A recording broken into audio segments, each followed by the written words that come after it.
this first question. Cool. Questioner. Right. So I'm the vice chair of Citigroup or Right. UBS, and I'm looking out onto the situation in 2008 or 2009.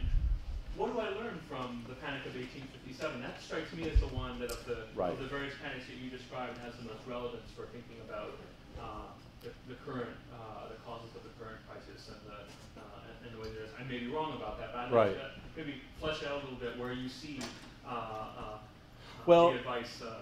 Yeah, this is good, and this is so. I should say that I proposed to write this book for Knopf, and they gave me an advance, and the people at Credit Lyonnais Securities Asia, when they brought me to Hong Kong, they asked me how much asked me how much my advance was, and I told them gauchely. They asked me how, and so they said we'll triple that if you let us publish it, but we only release it to our fund managers.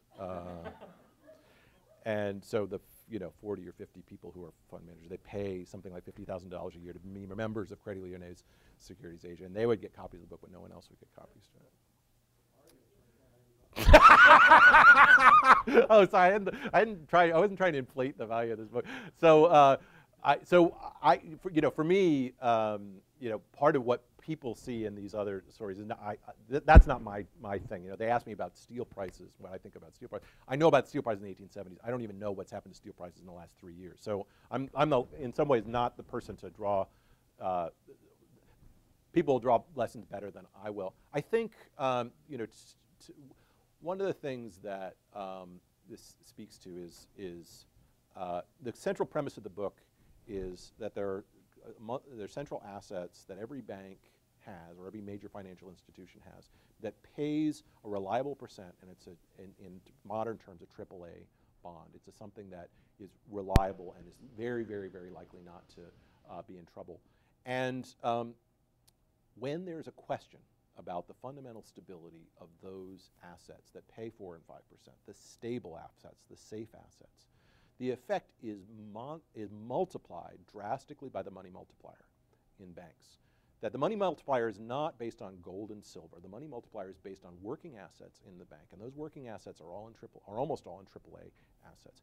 When you muck around with those, then a $1 problem in a AAA bond is a $10 problem in the currency, and it's a $30 problem in the 20. So it's a $10 problem in the 19th century. It's a $30 problem in the 21st century. And so the money multiplier, in some sense, pushes everything into the kind of stability and question of those assets.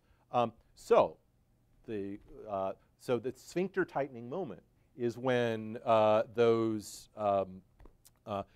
the banks say, we cannot price these collateralized debt obligations. We cannot say what they are worth because we did not know the spread effect of the danger in mortgages. And so the Fed did the right thing by buying them up. You'll notice that they've just, again, offered to buy up the remainder of those. That's a serious problem. I think the reason that we're still sort of in the state that we're in is partly because other real things in the real economy have improved, but there's still a $600 trillion derivative market that is as yet unregulated. And Dodd-Frank has promised to regulate this $600 trillion. That's half a quadrillion dollars, right? If the LCFOs, large and complicated financial organizations, had to put up 1% collateral for the derivatives trade, it would soak up every AAA bond on the planet if they had to put up 1%. So that's our central problem. That derivatives market shrunk down very, very quickly in 2008, and then it ballooned again between 2008 and 2012. And I think that's the situation we're in now. Is fundamentally these fundamental assets, not just in American banks, not just in American banks, but also in these other banks, is in a situation where the Commodities and Futures Trading Commission was in the 1930s, almost entirely unregulated. The possibility for pillaring, leveraging on top of leveraging on top of leveraging is immense. And for it's a sphincter. It's still a sphincter tightening moment.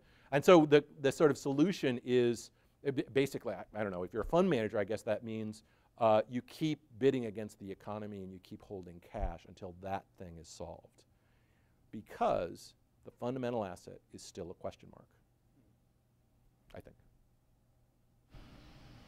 If you look at the top 20 firms in the US on the Fortune 500, they are still have cash positions. I mean, it's the amount of cash that big firms are sitting on, because they don't know which way the thing is going to go, means that that's money that's not invested, that's just being held in cash.